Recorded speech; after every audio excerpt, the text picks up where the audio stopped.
Hi everyone and welcome back to Rachel's Enchanting Cakes. Today I'm going to be showing you how to turn your Terry's Chocolate Oranges into this super cute pumpkin complete with witch's hat.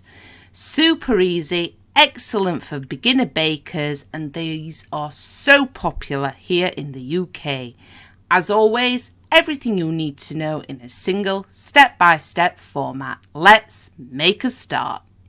Start by taking a Terry's Chocolate Orange and place it directly onto some baking paper.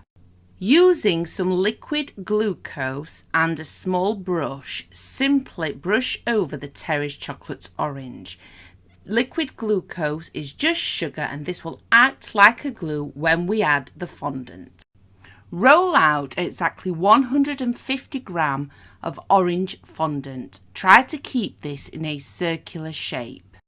Carefully place this over your covered Terry's Chocolate Orange, negotiating the pleats from the top to the bottom.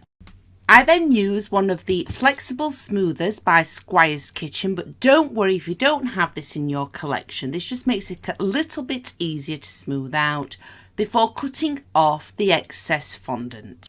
Using a cocktail stick, whilst the fondant is still soft, place indentations directly into the Terry's Chocolate Orange from the bottom to the top.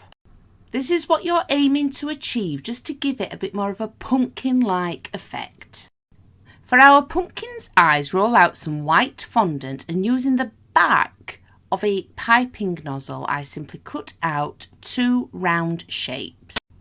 You then want to cut out a smaller piece of fondant, this time in black. This is going to be the pumpkin's pupil, and simply glue this on each eye.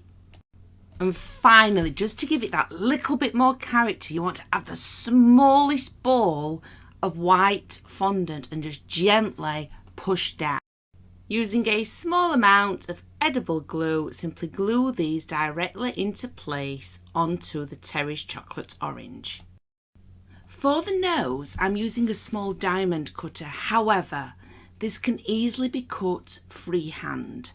I simply place the cutter over some black fondant, cut it in half so I have a nice triangle shape, and then glue this directly on to my pumpkin.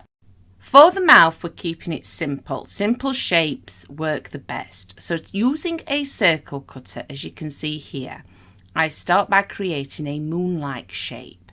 This is going to be the base for my smiley face.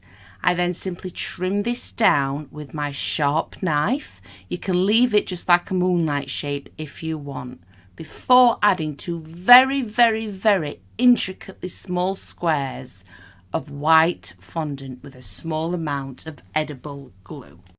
Simply glue this into place until you're happy with how it looks. Now for the leaves, I am using a plunger cutter. However, if you do not have any of these pieces of equipment in your collection, you can simply cut out a leaf-like shape with a sharp knife and use a cocktail stick to place in some indentations. I just use 2 leaf shapes in total, and then we're going to apply them to the pumpkin, and you can see the sort of effect it leaves behind. So just a couple of leaf shapes, a few sausage shapes. I simply apply these to the pumpkin with some edible glue. You can apply as little or as much as you like. And remember, you do not need a leaf cutter. For our hearts, start with a simple ball shape, and you want to roll this into a cone. You want it lovely and pointy, and then simply pull out the sides. Keep on checking that it's the correct size for the pumpkin before we glue it on there. Really simple, but so effective and easy to make. Once this is glued in place, I then just shape the rim around the outside just a little bit more before applying the last finishing touches. I then apply a small strip of purple fondant with some edible glue to the rim of the hat before finally adding the little orange square just as a finishing touch. I then placed this on a decorated cake drum, and there we have it. Our super cute Halloween pumpkin Terry's Chocolate Orange. Happy baking, everyone. These are super popular here in the UK. We sell them for all different occasions and we get an awful lot of orders for them. So it's worth giving them a try. I'll be back soon with more new, completely free content.